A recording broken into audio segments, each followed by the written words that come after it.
Hello friends, कैसे हैं आप सब लोग। आई होप आप सभी अच्छे होंगे। तो एक बार फिर आप सभी का मेरे YouTube channel G physics with Arohit में स्वागत है। और आज का ये हमारा लेक्चर जो है क्लास 12th का चैप्टर 1 का 10th नंबर का लेक्चर होने वाला है। और आज के इस लेक्चर में हम लोग पढ़ने वाले हैं इलेक्ट्रिक फ्लक्स। और इलेक्ट्रिक फ्लक्स को पढ़ने से पहले आप सभी को इलेक्ट्रिक फील्ड लाइन के बारे में पता होना चाहिए कि वो क्या होता है, उसका कॉन्सेप्ट क्या है। उसके साथ साथ आप लोगों को एरिया वेक्टर के बारे में भी पता होना चाहिए, तभी इलेक्ट्रिक फ्लक्स का कॉन्सेप्ट आप सभी को समझ में आएगा। और इलेक्ट्रिक फील्ड लाइन का कॉन्सेप्ट और वेक्टर एरिया वेक्टर का जो कॉन्सेप्ट है, इससे पहले वाले लेक्चर में हम लोग पढ़ चुके हैं। तो आप लोग प्लेलिस्ट में जाकर आप लोग उसका कॉन्सेप्ट क्लियर कर सकते हैं, देख सकते हैं। ओके, तो चलिए आज का लेक्चर स्टार्ट करते हैं। आज हम लोग पढ़ने वाले हैं इलेक्ट्रिक फ्लक्स। तो सबसे पहले हम लोग जानेंगे इसका डेफिनेशन, या फिर इलेक्ट्रिक फ्लक्स एक्चुअल में होता क्या है। Okay, the total number of electric field line passing through normal और perpendicular to the area is called electric flux related to the area. यहाँ पर बोला गया है कि कोई भी इलेक्ट्रिक फील्ड लाइन है, जो इलेक्ट्रिक फील्ड लाइन है किसी भी एरिया के नॉर्मल या फिर परपेंडिकुलर पास होता है। परपेंडिकुलर क्या होता है? पास होता है। तो उसी इलेक्ट्रिक फील्ड लाइन को क्या कहा जाता है? इलेक्ट्रिक फ्लक्स कहा जाता है। एक बार और रिपीट कर देता हूँ। इलेक्ट्रिक फील्ड लाइन जो है किसी भी एरिया के परपेंडिकुलर या फिर नॉर्मल जब पास होता है या उससे गुजरता है, तो गुजरने के बाद जो इलेक्ट्रिक फील्ड लाइन है उसी को हम लोग क्या कहते हैं? इलेक्ट्रिक फ्लक्स कहते हैं। आई होप ये पॉइंट समझ में आया होगा। चलिए इसको डायग्राम के थ्रू हम लोग समझते हैं। कंसिडर कर लेते हैं, ये हमारे पास एक एरिया है, ABC हमारे पास क्या है? एरिया है। और इससे हम लोग क्या करते हैं? इलेक्ट्रिक फील्ड लाइन को पास करवाते हैं। इलेक्ट्रिक फील्ड लाइन को क्या करवाते हैं? पास करवाते हैं। और कैसे पास करवा रहे हैं? इस एरिया के परपेंडिकुलर। तो जैसे ही इस एरिया को इलेक्ट्रिक फील्ड लाइन क्रॉस करता है, तो उसके बाद हमको जो इलेक्ट्रिक फील्ड लाइन मिलता है, इसी इलेक्ट्रिक फील्ड लाइन को क्या नाम दिया गया है? इलेक्ट्रिक फ्लक्स नाम दिया गया है। और ये जो एरिया है ABC, इसका भी डायरेक्शन होता है, जिसको हम लोग यूनिट वेक्टर n से रिप्रेजेंट करते हैं, और इसको कहा जाता है यूनिट वेक्टर या फिर area vector. Area vector actual में इसको A से रिप्रेजेंट करते हैं, क्योंकि इसका कुछ ना कुछ एरिया होगा ना, यहाँ पर लिखा हुआ है एरिया, तो उसी में अगर वेक्टर लगा देता हूँ तो एरिया वेक्टर हो जाता है। और इसके डायरेक्शंस को शो करने के लिए हम लोग यूनिट वेक्टर का यूज़ करते हैं। इसी डायग्राम को हम लोग ऐसे भी समझ सकते हैं। कंसिडर कर लेते हैं, ये हमारे पास एक एरिया है। ओके, तो यहाँ पर इलेक्ट्रिक फील्ड लाइन है, यहाँ पर इलेक्ट्रिक फील्ड लाइन है, ये मैं कंसिडर कर लेता हूँ। तो ये वाले इलेक्ट्रिक फील्ड लाइन जो है एरिया को बिना क्रॉस किए चली जाती है, और ये वाली फील्ड लाइन जो है और ये वाली जो फील्ड लाइन है, ये सभी क्या करेंगे? इसको एरिया को क्रॉस करेंगे। तो क्रॉस करने के बाद ये कुछ इस प्रकार से चला जाएगा, ये कुछ इस प्रकार से चला जाएगा। ओके, तो यहाँ पर ये जो इलेक्ट्रिक फील्ड लाइन है ये एरिया को क्रॉस नहीं कर रही है, और ये वाली भी क्रॉस नहीं कर रही है। तो ये तीनों क्या कर रहे हैं? इस एरिया को क्रॉस कर रहे हैं। तो ये तीनों ही क्या कहलाएंगे? इलेक्ट्रिक फ्लक्स कहलाएंगे। क्या कहलाएंगे? इलेक्ट्रिक फ्लक्स फाई का। इलेक्ट्रिक फ्लक्स को फाई से डिनोट करते हैं, इसलिए मैं यहाँ पर फाई ई लिखा हूँ। और ये दोनों क्या होंगे? ये इलेक्ट्रिक फील्ड लाइन ही होगा। तो इस डायग्राम को हम लोग ऐसे भी समझ सकते हैं और ऐसे भी समझ सकते हैं। तो यही है इलेक्ट्रिक फ्लक्स का कॉन्सेप्ट। ओके, आई होप ये पॉइंट समझ में आया होगा। चलिए आगे बढ़ते हैं। आगे हम लोग देखेंगे इलेक्ट्रिक फ्लक्स से रिलेटेड कुछ इंपॉर्टेंट पॉइंट, जिसमें से फर्स्ट पॉइंट है electric flux is denoted by phi. जैसे कि मैं अभी कुछ देर पहले बताया था कि इलेक्ट्रिक फ्लक्स को किससे डिनोट करते हैं? फाई से। अगर हम लोग इलेक्ट्रिक फील्ड की बात कर रहे हैं तो इसी फाई को फाई ई से रिप्रेजेंट किया जाता है। और अगर जब हम लोग मैग्नेटोस्टैटिक्स में पढ़ेंगे मैग्नेटिक फ्लक्स के बारे में, तो इसी फ्लक्स को फाई ई बी से रिप्रेजेंट किया जाता है। तो ये है इलेक्ट्रिक फ्लक्स, और इसको बोला जाता है magnetic flux. Okay, electric flux एक प्रकार का फिजिकल क्वांटिटी, और फिजिकल क्वांटिटी टू टाइप्स के होते हैं, एक स्केलर होता है, एक वेक्टर। तो इलेक्ट्रिक फ्लक्स जो है कौन सी क्वांटिटी होती है? स्केलर क्वांटिटी होती है। ओके, इलेक्ट्रिक फ्लक्स कौन सी क्वांटिटी होती है? स्केलर क्वांटिटी होती है। और अगर हम लोग इसकी एसआई यूनिट की बात करें, अगर इसकी एसआई यूनिट की बात करें तो क्या होता है? न्यूटन पर कूलम मीटर स्क्वायर होता है। क्या होता है? न्यूटन पर कूलम मीटर स्क्वायर होता है।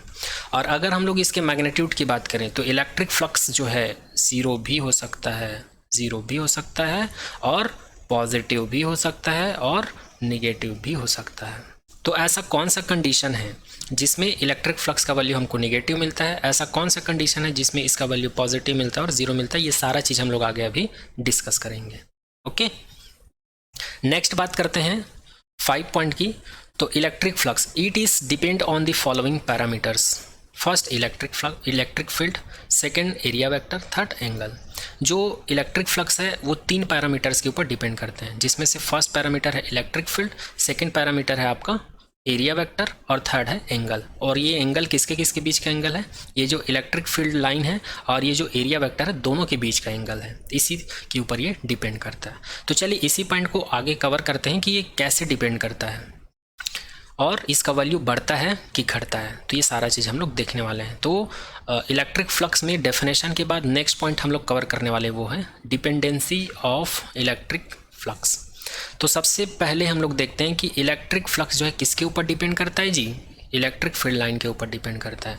जितना ज़्यादा इलेक्ट्रिक फील्ड लाइन होगा उतना ही हमको इलेक्ट्रिक फ्लक्स मिलेगा, और जितना कम इलेक्ट्रिक फील्ड लाइन होगा उतना ही कम हमको इलेक्ट्रिक फ्लक्स देखने को मिलेगा। ठीक है, मतलब फाई का वैल्यू ज़्यादा, इलेक्ट्रिक फील्ड का वैल्यू ज़्यादा होता है तो इसका भी वैल्यू ज़्यादा, इसका कम होता है तो इसका भी कम। तो इस प्रकार हम लोग को कैसा रिलेशन मिलता है? फाई और इलेक्ट्रिक फील्ड लाइन दोनों एक दूसरे के क्या होते हैं? प्रोपोर्शनल होते हैं। इलेक्ट्रिक फील्ड और इलेक्ट्रिक फ्लक्स एक दूसरे के प्रोपोर्शनल होते हैं, और जहाँ इलेक्ट्रिक फील्ड है वहाँ तो इलेक्ट्रिक फील्ड लाइन हो गई, तो ऐसा बोल सकते हैं हम लोग। इसी को यहाँ पर इस डायग्राम के थ्रू दिखाया गया है कि इसका वैल्यू जितना ज़्यादा होगा उतना ही ज़्यादा हमको यहाँ पर इलेक्ट्रिक फ्लक्स मिलेगा। चलिए ये पॉइंट आप लोग को समझ में आया होगा। आगे देखते हैं नेक्स्ट पॉइंट। फाई जो है एरिया वेक्टर के ऊपर भी डिपेंड करते हैं। जितना ज़्यादा मटेरियल का या बॉडी का एरिया होगा उतना ही ज़्यादा हमको इलेक्ट्रिक फ्लक्स मिलेगा, और जितना कम एरिया होगा उतना ही कम हमको इलेक्ट्रिक फ्लक्स मिलेगा। तो इस प्रकार हम लोग बोल सकते हैं कि इलेक्ट्रिक फ्लक्स जो है एरिया वेक्टर के क्या होते हैं? प्रोपोर्शनल होते हैं।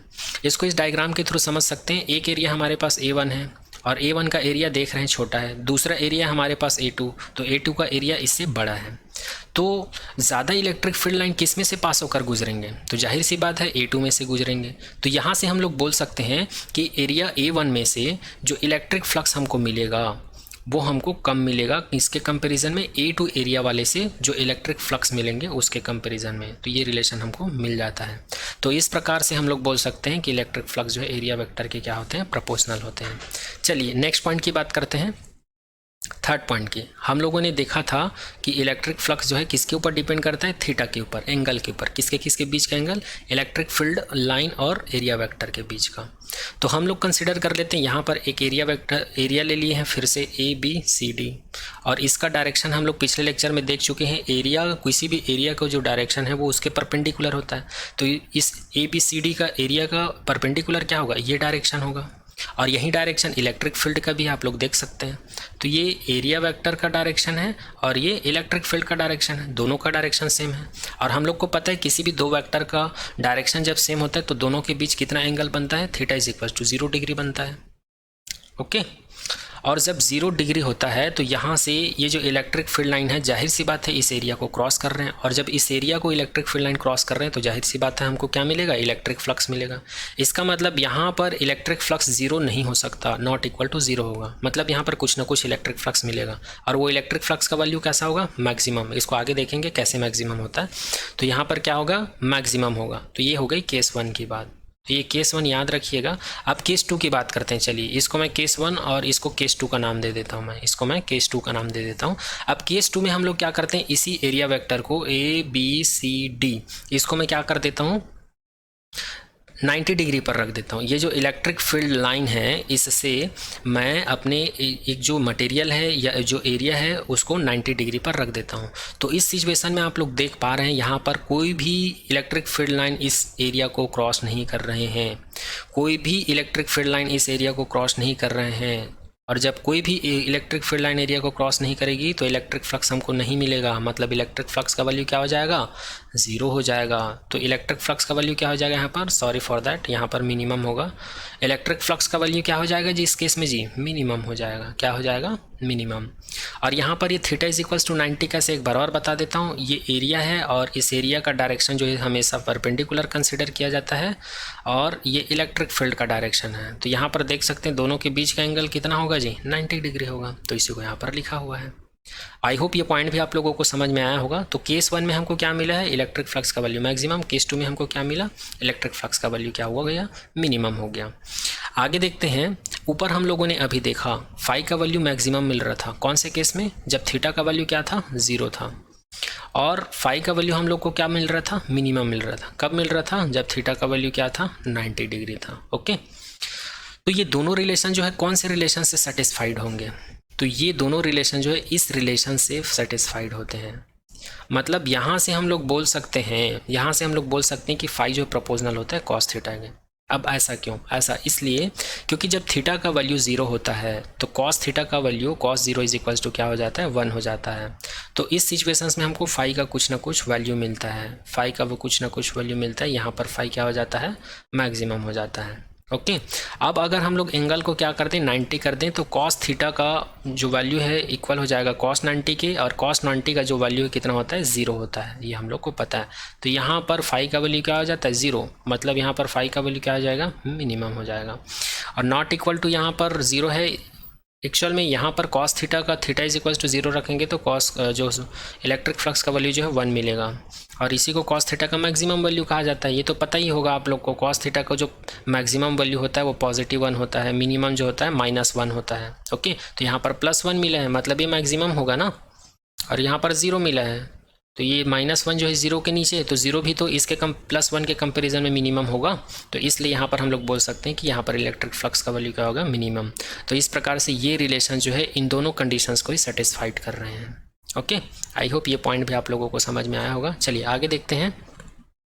Now from above point 1 2 3 after combine we get, अब हम लोग क्या कर देते हैं, ऊपर जो फर्स्ट सेकेंड थर्ड कंडीशंस देखे थे, डिपेंडेंसी ऑफ इलेक्ट्रिक फ्लक्स, इन तीनों को हम लोग क्या कर देते हैं, कंबाइन कर देते हैं। जब तीनों को कंबाइन कर देंगे तो हम लोग को कुछ इस प्रकार का रिलेशन देखने को मिलेगा। जो फाई है प्रोपोर्शनल होता है ई ए कॉस थीटा के, और इस प्रोपोर्शनल को हटाकर यहाँ पर एक कांस्टेंट ले लेते हैं हम लोग, जिसको आर्बिट्रेरी कांस्टेंट कहा जाता है। इस आर्बिट्रेरी कांस्टेंट को मैं सी कंसीडर कर लेता हूँ, यहाँ पर के भी कंसीडर कर सकते हैं, लेकिन आप लोग को कन्फ्यूज़न हो जाएगा कि के का तो हम लोग डाइलेक्ट्रिक कांस्टेंट ऑलरेडी ले चुके हैं, इसलिए मैं यहाँ पर के को नहीं ले रहा हूँ। यहाँ पर आर्बिट्रेरी कांस्टेंट क्या ले रहे हैं हम लोग, सी ले रहे हैं। ओके, और ये आर्बिट्रेरी का मतलब होता है स्वेच्छानुसार, अपनी इच्छा से। इसको हम लोग 1 कंसीडर कर लेते हैं। जब हम लोग आर्बिट्रेरी कांस्टेंट का वैल्यू 1 रखेंगे तो ये वैल्यू जो है हम लोग को कुछ ऐसा मिल जाएगा। तो फाई का वैल्यू क्या हो जाएगा, ई ए कॉस थीटा हो जाएगा, या इसी को हम लोग इस फॉर्म में भी लिख सकते हैं। अब इसको हम लोग ऐसे क्यों लिख सकते हैं, तो आप लोगों ने 11वीं क्लास में पढ़ा होगा, किसी भी दो वेक्टर का जो डॉट प्रोडक्ट है वो हमेशा कितने के इक्वल होता है, ए बी कॉस थीटा के इक्वल होता है। ये आप लोगों ने पढ़ा होगा, इसको प्रूव भी करे होंगे। तो इसी को हम लोग इस फॉर्म में लिख सकते हैं, या इसको हम लोग इस फॉर्म में लिख सकते हैं। तो यहाँ पर ई ए कॉस थीटा ये वाला टर्म्स है, तो इसको हम लोग इस टर्म में लिख सकते हैं। ओके, ए डॉट बी वाले कंडीशन में। ओके, तो यहाँ से हम लोग 2 चीज़ प्रूफ कर सकते हैं। ऊपर मैंने नोट में बताया था कि यहाँ पर फाई क्या होता है, स्केलर। अब ये स्केलर क्यों होता है इसके एक बार बता देता हूँ मैं, स्केलर क्वांटिटी क्यों होता है। तो आप लोगों ने 11वीं क्लास में पढ़ा होगा वर्क क्या होता है। 11वीं क्लास में आप लोगों ने वर्क का डेफिनेशन पढ़ा होगा। ये जो डिस्प्लेसमेंट होता है और जो फोर्स होता है, दोनों का डॉट प्रोडक्ट क्या होता है, वर्क। और हम लोग ऑलरेडी जानते हैं वर्क एक प्रकार का क्या है, स्केलर क्वांटिटी है। और हम लोगों ने 11वीं क्लास में वेक्टर लॉ में ये भी पढ़ा था कि कोई भी दो वेक्टर है, दो वेक्टर का जो डॉट प्रोडक्ट के बाद हमको जो क्वांटिटी मिलती है वो हमेशा क्या होती है, स्केलर क्वांटिटी होती है। तो यही कंडीशन जो है यहाँ भी अप्लाई हो रहा है। यहाँ भी ये वेक्टर है, यहाँ भी ये वेक्टर है, दोनों के बीच का डॉट प्रोडक्ट करा रहे हैं तो हमको एक फिजिकल क्वांटिटी मिल रही है जो कि क्या है, इलेक्ट्रिक फ्लक्स है। तो यहाँ पर इलेक्ट्रिक फ्लक्स क्या होगा, स्केलर क्वांटिटी। दूसरी चीज़ बात करते हैं इसके एसआई यूनिट की। तो एसआई यूनिट हम लोग ऊपर देख चुके हैं, न्यूटन पर कूलम मीटर स्क्वायर होता है। तो ये क्यों होता है, क्योंकि हम लोग को पता है इलेक्ट्रिक फील्ड का वैल्यू क्या होता है, एफ अपॉन क्यू होता है। तो एफ को मेज़र करते हैं न्यूटन से और क्यू को मेज़र करते हैं कूलम से। और यहाँ पर एरिया है, तो एरिया का यूनिट हमको पता है, एम स्क्वायर होता है। ओके, तो दोनों का प्रोडक्ट कर देंगे तो क्या मिलेगा, न्यूटन पर कूलम मीटर स्क्वायर। तो इसी को क्या कहा जाता है, इलेक्ट्रिक फ्लक्स का एसआई यूनिट कहा जाता है। आई होप ये पॉइंट भी आप लोगों को समझ में आया होगा। ओके, चलिए अब हम लोगों ने इलेक्ट्रिक फ्लक्स से रिलेटेड क्या क्या देख लिए, डेफिनेशन देख लिए, कॉन्सेप्ट देख लिए और उसका डिपेंडेंसी। अब आगे हम लोग इलेक्ट्रिक फ्लक्स के अंदर में ही आगे हम लोग नेक्स्ट पॉइंट कवर करेंगे जिसका नाम है इलेक्ट्रिक फ्लक्स। क्या है, electric flux for irregular body. Irregular body का मतलब एक ऐसे बॉडी की बात हो रही है जिसका शेप फिक्शन ही है, वो किसी भी शेप की बॉडी हो सकती है। तो कोई भी इर्रेगुलर बॉडी दिया गया है उसके लिए हम लोग को इलेक्ट्रिक फ्लक्स निकालना है। तो हम लोग कंसिडर कर लेते हैं ये हमारे पास एक क्या है, इर्रेगुलर बॉडी है जिसका सरफेस एरिया क्या है, एस है। इर्रेगुलर बॉडी का सरफेस एरिया क्या है, एस है। अब इधर से क्या कर रहे हैं, हम लोग किसी भी इलेक्ट्रिक फील्ड लाइन को इंटर करवा रहे हैं और ये यहाँ से बाहर निकल रहे हैं। और ये जो इरेगुलर बॉडी उसका सरफेस एरिया एस कंसिडर किए हैं, तो जिस पॉइंट से ये इंटर कर रहा है वहाँ भी तो कुछ ना कुछ एरिया होगा, तो उस एरिया को हम लोग small element of surface area consider कर लेते हैं, D S D S D S. यहाँ से इलेक्ट्रिक फील्ड लाइन क्या कर रही है, इंटर कर रही है, और ये जो डी एस सरफेस एरिया है इसका भी तो कुछ ना कुछ डायरेक्शन होगा जिसको एरिया वेक्टर बोलते हैं, उसी को हम लोग यूनिट वेक्टर एन से रिप्रेजेंट करते हैं। तो इस सरफेस के परपेंडिकुलर डायरेक्शन होता है हमेशा एरिया वेक्टर। ओके, ये हम लोग देख चुके हैं पिछले लेक्चर में। इसका भी डायरेक्शन इसके परपेंडिकुलर होगा, उसी प्रकार इसमें भी।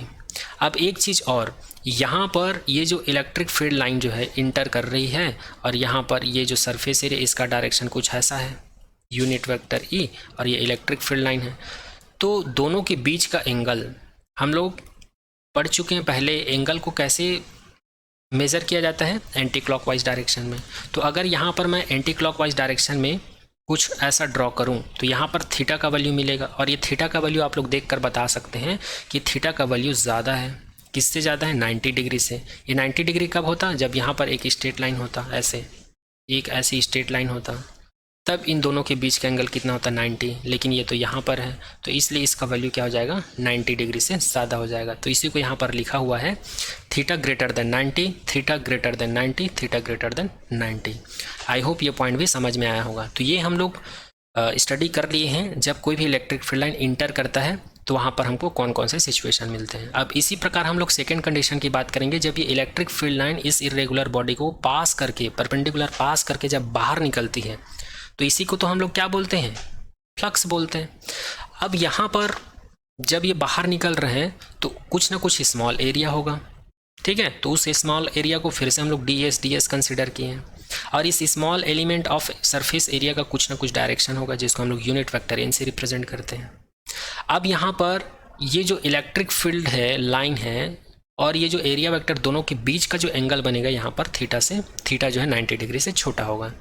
अब 90 डिग्री से छोटा क्यों होगा, इसको आप लोग ऐसे समझ सकते हो। मैं कंसिडर कर देता हूँ ये हमारे पास एक एरिया वेक्टर है, यहाँ से इलेक्ट्रिक फील्ड बाहर निकल रहे हैं, तो इसका भी तो कुछ ना कुछ डायरेक्शन होगा, तो इसका भी डायरेक्शन इधर ही होगा। ये यूनिट वेक्टर एन है और ये इलेक्ट्रिक फील्ड लाइन है, तो इन दोनों के बीच एंगल कैसे मेजर करेंगे, एंटी क्लॉकवाइज। और ये 90 होता जब ये ऐसे होता, तो दोनों के बीच का एंगल कितना होता, 90। लेकिन ये यहाँ पर है, मतलब ये 90 से छोटा होगा, ठीक है। तो इसी को यहाँ पर डिफाइन किया गया है। तो यहाँ भी थीटा का वैल्यू 90 से कम होगा, यहाँ भी थीटा का वैल्यू 90 से कम होगा, और यहाँ पर भी थीटा का वैल्यू 90 से कम होगा। तो इस प्रकार से इस डायग्राम को हम लोग समझ लिए हैं। तो यहाँ पर एस क्या चीज़ है, ये surface area of irregular body है, ये हम लोग पहले भी देख चुके हैं, आप लोग इसको लिख सकते हैं। डी एस क्या है, small element of surface area, इसको क्या बोलते हैं, यूनिट वेक्टर, इसको क्या बोलते हैं, इलेक्ट्रिक फील्ड इंटेंसिटी या इलेक्ट्रिक फील्ड लाइन बोल सकते हो, ठीक है। आई होप ये सारा चीज़ आप लोग को समझ में आया होगा। एक और इम्पॉर्टेंट चीज़, जब भी कोई इलेक्ट्रिक फील्ड लाइन किसी बॉडी से होकर गुजरता है तो बाहर जो निकलते हैं उसको इलेक्ट्रिक फ्लक्स, अगर किसी भी इलेक्ट्रिक फ्लक्स आउटवर्ड की ओर बात हो रही है तो उसको हमेशा पॉजिटिव कंसिडर किया जाता है। और जब कोई इलेक्ट्रिक फील्ड जो है किसी बॉडी के अंदर जो है इंटर कर रही है तो उस सिचुएशंस में फ्लक्स को नेगेटिव कंसिडर किया जाता है। अब इसको पॉजिटिव के लेते हैं आउटवर्ड के सिचुएशन में और इनवर्ड के सिचुएशन में नेगेटिव के लेते हैं, इसको हम लोग आगे प्रूफ करने वाले हैं या आगे देखने वाले हैं। तो चलिए आगे देखते हैं। Now we can write the total electric flux. हम लोग को पता है इलेक्ट्रिक फ्लक्स का डेफिनेशन क्या होता है, phi E is equals to integration, linear integration या सर्कुलर इंटीग्रेशन बोल सकते हैं। अच्छा एक चीज़ और बता देता हूँ, यहाँ पर कुछ ऐसा सिंबल यूज़ किया गया है, इसका मतलब क्या है, यहाँ पर लीनियर इंटीग्रेशन की बात हो रही है, लीनियर इंटीग्रेशन की बात हो रही है, लीनियर इंटीग्रेशन, या इसी को क्लोज्ड लीनियर इंटीग्रेशन भी बोल देते हैं। यहाँ पर जो सर्कल है ये क्लोज्ड सरफेस की बात हो रही है, इसलिए यहाँ पर सर्कल लगाया गया। और इसी को हम लोग जब दो कर्व लाइन से डिनोट करते हैं तो इसको बोल दिया जाता है सरफेस इंटीग्रल। क्या बोलते हैं, सरफेस इंटीग्रेशन, ओके। और यहीं पर अगर इसको 3 कर्व लाइन के द्वारा डिनोट किया जाता तो इसको बोला जाता है वॉल्यूम इंटीग्रेशन। क्या बोलते हैं, वॉल्यूम इंटीग्रेशन। तो ये सब पढ़ने की ज़रूरत नहीं है, ये अभी आप लोग 12th क्लास में सिलेबस नहीं है, तो 12th क्लास में केवल आपको सिंगल इंटीग्रेशन देखने को मिलेगा। ये सब आगे आप लोग जब कॉलेज करेंगे तब काम आएगा, ओके। चलिए आगे देखते हैं। Now for inward electric flux theta greater than 90, ये तो हम लोग पहले ऊपर डायग्राम में देख चुके हैं कि इलेक्ट्रिक फ्लक्स जो है जब बॉडी के अंदर जाता है तो थीटा का वैल्यू वहाँ पर क्या मिलता है, 90 से ज़्यादा मिलता है। और इस सिचुएशन में हम लोग फ्लक्स को क्या कंसिडर करते हैं, निगेटिव। तो क्यों कंसिडर करते हैं, तो इसलिए करते हैं क्योंकि हमको फाई का डेफिनेशन पता है। फाई का वैल्यू क्या होता है, ई ए कॉस थीटा होता है। ओके, अब यहाँ पर कॉस थीटा का वैल्यू जो है 90 से क्या होना चाहिए, कॉस थीटा जो है यहाँ पर थीटा का वैल्यू जो है 90 से ज़्यादा होना चाहिए। तो हम लोग को पता है कॉस थीटा के लिए, कॉस थीटा का जो सारा वैल्यू होता है ग्रेटर देन 90 के लिए उसका वैल्यू निगेटिव होता है। ओके, जैसे कि आप लोग यहाँ पर देख सकते हैं 120, 135, 145, 160, 180। तो cos 120 का वैल्यू 0 होता है, cos 135 का वैल्यू -1/2 होता है, cos 145 का वैल्यू -1/√2 होता है। इसी प्रकार -√3/2 -1। तो आप लोग देख सकते हैं 90 के ऊपर का सारा वैल्यू क्या है, निगेटिव है। तो यहाँ पर cos थीटा का वैल्यू हम लोग थीटा इज इक्वल्स टू कुछ भी रखें 90 से ऊपर तो हमको फाई का वैल्यू जो है निगेटिव ही मिलेगा। तो इसलिए इसको निगेटिव कंसिडर किया जाता है इस कंडीशन में। ओके, यहाँ पर इसी चीज़ को लिखा हुआ है। और अगर हम लोग सेकंड केस की बात करें, आउटवर्ड इलेक्ट्रिक फ्लक्स की बात करें, तो आउटवर्ड इलेक्ट्रिक फ्लक्स के लिए थीटा का वैल्यू क्या हो जाता है जी, लेस देन 90 हो जाता है। और लेस देन 90 के लिए फाई का वैल्यू क्या मिलता है, पॉजिटिव, क्योंकि हम लोग को पता है कॉस थीटा का वैल्यू पॉजिटिव होता है जब थीटा का वैल्यू 90 से छोटा होता है। और ये भी आप लोग 11th क्लास में ट्रिग्नोमेट्री जो मैथमेटिकल बैकग्राउंड चलता है फिजिक्स के लिए उसमें ट्रिग्नोमेट्री के कॉन्सेप्ट में पढ़ चुके होंगे, या 10th क्लास में भी पढ़ चुके होंगे, क्योंकि 10th क्लास में 0 से लेकर 90 तक पढ़ते हैं। ये नहीं पढ़े होंगे इसलिए मैं यहाँ पर बता दिया हूँ। आप लोगों ने 10th क्लास में केवल 0 से 90 तक का वैल्यू पढ़े होंगे कॉस थीटा का, इसके आगे नहीं पढ़े होंगे इसलिए इसको बताया हूँ। ये आप लोग को ऑलरेडी पता होगा, जब थीटा का वैल्यू 90 से छोटा होता है तो कॉस थीटा का वैल्यू पॉजिटिव मिलता है। ओके, 0 के लिए, 30 के लिए, 45 के लिए, 60 के लिए, ये आप लोग को पता होगा। तो यहाँ पर सेकंड केस में हमको क्या मिल जाता है, फाई का वैल्यू पॉजिटिव मिल जाता है। आई होप ये पॉइंट भी आप लोगों को समझ में आया होगा। आने वाले नेक्स्ट लेक्चर में हम लोग बात करेंगे गॉस थ्योरम के बारे में, जो कि आपके एग्जाम के पॉइंट ऑफ व्यू से बहुत ही इंपॉर्टेंट टॉपिक है। ओके, तो आज हम लोगों ने इलेक्ट्रिक फ्लक्स टॉपिक को कवर किए हैं। इलेक्ट्रिक फ्लक्स के अंदर में हम लोगों ने देखा इलेक्ट्रिक फ्लक्स का डेफिनेशन, उसकी डिपेंडेंसी, उसकी कुछ प्रॉपर्टीज़ और किसी भी इरेगुलर बॉडी के लिए इलेक्ट्रिक फ्लक्स। ओके, तो आज के लेक्चर में यहीं तक। Thank you so much to all.